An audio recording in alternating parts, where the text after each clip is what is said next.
Hi, I'm Kim Rayner, and I want to welcome you to episode 18 of All About Spirits Life After Cancer. And every Monday, I do this show called Life After Cancer to help people who have experienced or are experiencing the challenges of life after cancer to help make that transition a little bit easier. We know today as survivors that everything that we do in the whole life after cancer process, everything that we do, it touches our work, it touches our spiritual life, our career, our relationships, our families, our friends. So every Monday at 10 o'clock, you can join me for All About Spirits Life After Cancer. And today's episode is called What Does Meditation Do to My Body? And the reason I chose that topic is because I've been doing a lot of work lately around meditation and learning the impact that has, the impact that has on my body. And normally when I do this show, I try to do it from knowledge that I have in my own head and just information from things that I learned. But because the stuff that I'm going to talk about today is way beyond my pay grade, I'm going to use notes, and I'm going to use them pretty heavily. Because this is talking about neuroscience and neuroplasticity and the impact that meditation actually has on our physiology and on our brains. So I'll start by telling you that in 2007, 2008, when I started really doing my quest to save my life and started practicing meditation and doing all sorts of other crazy things, my family really kind of looked at me like, okay, that's a little bit woo-woo, that's a little bit strange, why are you doing this? And I'd search and I'd quest and I'd look and I'd try to find, and I'd bump into these little tidbits of information that it seemed like, okay, well, that might make sense, I'll try that. And I would search and I'd research, and then I'd start practicing it, and something would make me feel better, so I would do it a little bit more, and I'd find more information on the topic of the day, and I'd practice it more, and it helped. It seemed to help me. And when I first started doing this work, most of my friends would look at me and say, I get it. If I was in your position, I too would be grabbing at anything I could to try and save my life or try and make things better. So I understand. But they didn't really give a lot of credence to the work that I was doing and to how it was changing and impacting me. And I'll tell you, science has really made some great strides in the years since I started my quest to save my life. And it has been in the realm of neuroscience. And that's really what we're going to talk about today. And before I start, I want to make sure that I give credit to Meredith Melnick for her 2013 article that was written in the Huffington Post, and the researchers that went into the research that she did in that article. And then also to Dr. Joe Dispenza for the work that he does, and for his amazing work. He is an amazing man. He works with biochemistry, neurology, neuroscience, brain function and chemistry, cellular biology, memory formation, aging and longevity. And all of those topics really fit into the very, very brief, very topical information that I'm going to share with you today. So the first thing that I'm going to talk about is pain and the impact that meditation has on pain. And this is based on a study by Kober and Associates, where there were subjects that were given a pain stimulus of a hot sensation on their arms. And they weren't given any instruction the first time that they were given the heat sensation. And they were monitored and asked, how they reacted to it, and they were monitored in the process. And then the second time that they gave them the pain stimulation, they were instructed to practice a mindfulness technique that said, this is a tolerable pain. I can handle this. And the research found that 27% of the participants had a lower pain sensation after using the mindfulness technique than they did before. And they were also able to measure 45% less brain activity in the pain matrix. When you think about that in the context of having needles put in your arm for chemotherapy, or healing from the surgery that you may have had to have.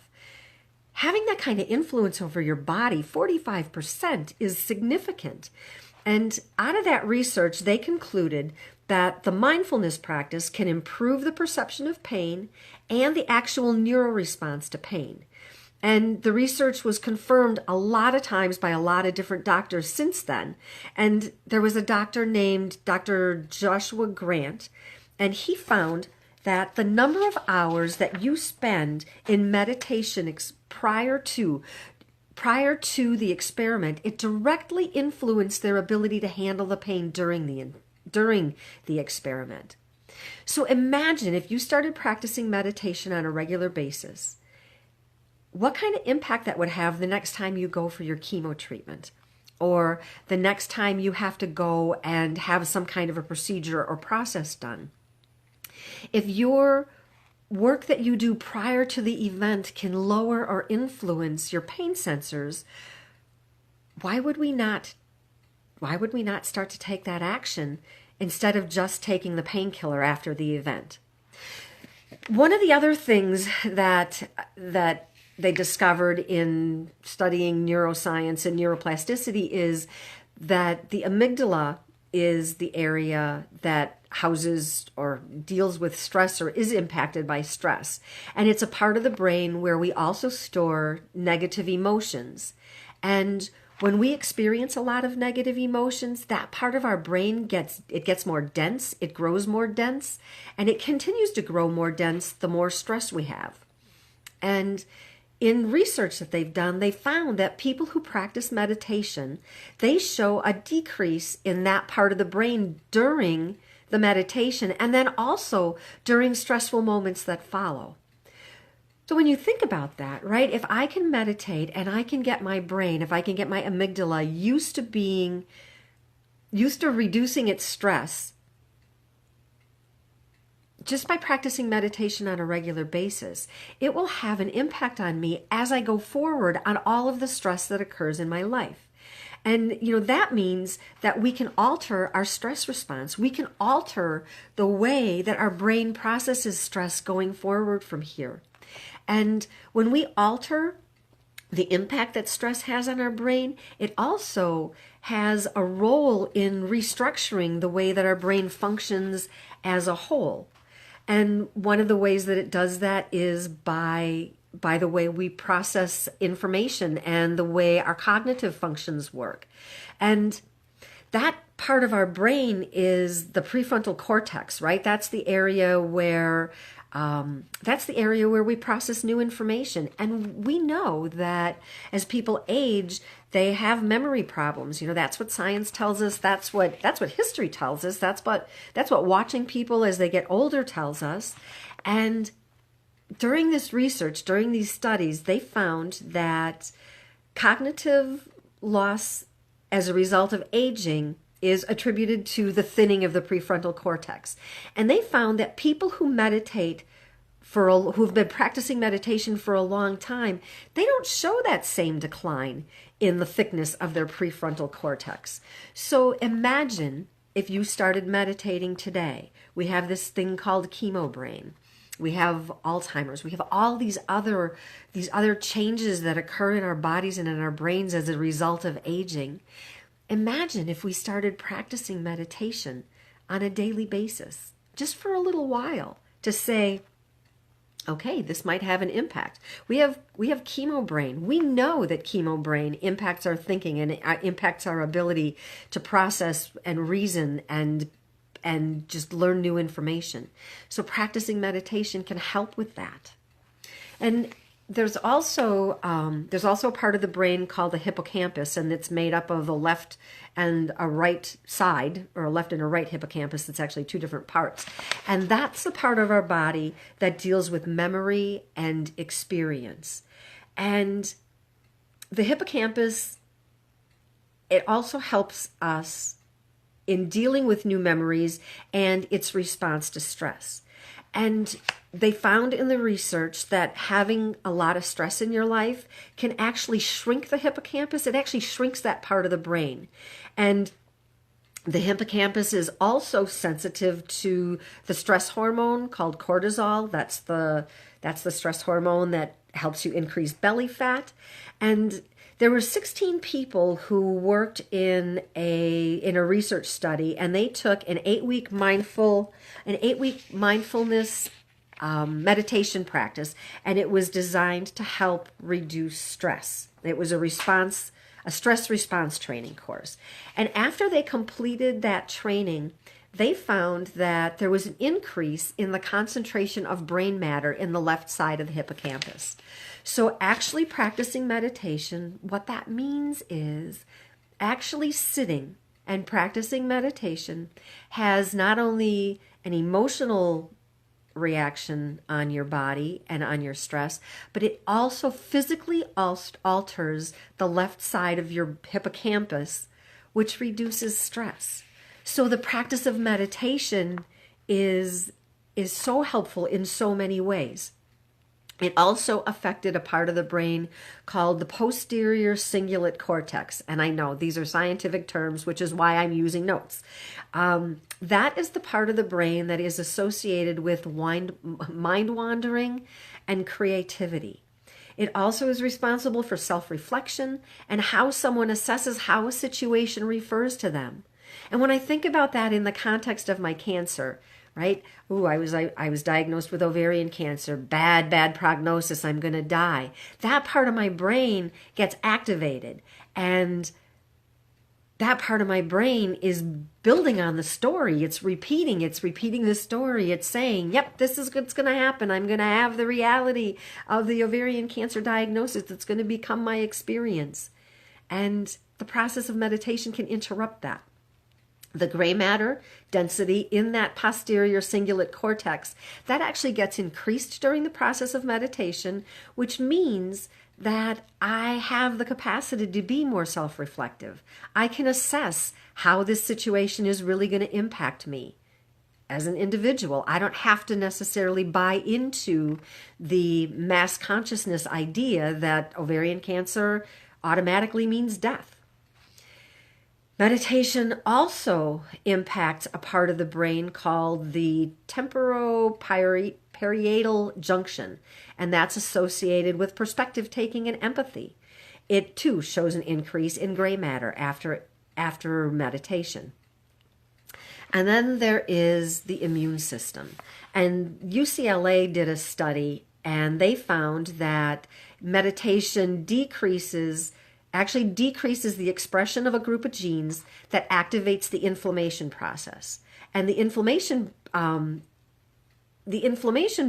bodies impact the immune system. So practicing meditation actually helps increase my immune response. It helps increase my immune response. And we know when we're going through chemo, we are much more susceptible to disease and to other illness because our immune system gets reduced. So if we can do things to increase our immune system, that would be amazingly helpful in the process. And I'm not suggesting that you do this in place of any kind of Western medicine treatment. I'm saying that we do this kind of work in conjunction with Western medicine. And then there's blood pressure. And blood pressure is certainly an issue for cancer survivors. It's an issue for cardiac patients, for kidney patients, for so many different health concerns. Blood pressure is a huge impactor. And the Benson Henry Institute for Mind-Body Medicine in Boston studied 6 patients who were being treated for hypertension. And in the course of 3 months, they practiced this mindfulness meditation practice for 3 months. And 40 of the 60 patients who participated in the daily practice were able to reduce their medication because their blood pressure reduced. That's an amazing statistic. And scientifically, what they found was the meditation helped them increase the production of nitric oxide, which is a gas that expands blood vessels. And when those blood vessels are increased, it increases the channels that the blood flows through. That meant that it could lower the pressure that was required to pump the blood throughout the body. And it was able to help people not have to take the blood pressure medication. So when you think about that, when you think about just these issues, in the context of taking responsibility for giving your body the best possible chance of healing itself, why would you not try to practice meditation on a daily basis? What would be the resistance to that? Well, enter my story. I can tell you. I felt like I couldn't possibly sit still. I couldn't sit still in my own skin, much less try and be silent and om and all of that other kind of stuff that I associated with meditation. And what I learned was that there are a lot of different ways to meditate. I also learned that there was a practice that would be really helpful for me if I could just learn how to get into the mode of meditation, if I could figure out how to focus and how to relax. And I did a lot of research and studying around this kind of stuff. So I created a meditation for myself based on the work of a woman called Sanaya Roman. And the meditation practice, it's called Learning to Relax, Focus, and Visualize. And it's straight out of a book that she wrote on creating money. And this doesn't have anything to do with creating money. It has absolutely everything to do with creating health. And so I created this meditation for myself, and I have it on an MP3. And if you are a person who is struggling with not knowing how to begin the meditation process, I would like to invite you I'd invite you to ask me for a copy of it. I'm happy to send it to you. It's just an MP3 recording. It's not some fancy big high-tech thing, but it really works. It teaches you how to walk through the meditation process.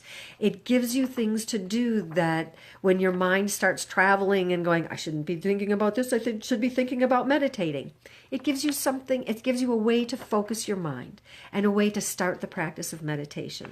So if you're interested in getting a copy of that meditation so you can start this process, if you reach out to me in Facebook, I will reach back to you and ask for your email address, and I will send you the link to the meditation. It was really helpful for me. It was the thing that allowed me to be able to sit in meditation for as much as 20 to 40 minutes and just sit in meditation. It's a huge part of my practice today. It's a huge part of why I'm healthy today and why I get to still be here on the planet. So again, if you're interested in a copy of that link, go ahead and reach out to me in Facebook. I will reach out privately to get your email, and then I'll send you a copy of that link. And since I just want to mention too that since I have been doing these Facebook Lives, when Facebook changed their algorithm, I've been getting messages from people who say they're not finding my videos anymore. They're not finding the recordings. So if you watch this and you like it, I would really, really appreciate it if you would like it on Facebook, if you would share it with people, just to help make people be able to find it again, because the new algorithm has set it up so people can't get to it. So as always, if you found this helpful, please like it on Facebook, share it on Facebook, and I hope that you find something in here helpful, that the scientific research that works in conjunction with just the practice of meditation, that it gives you a reason to start stepping into what I have always identified as the spiritual part of life, that divine part that says, this is how this all works together. So I hope that you have a great week, and I look forward to talking with you soon. Take care.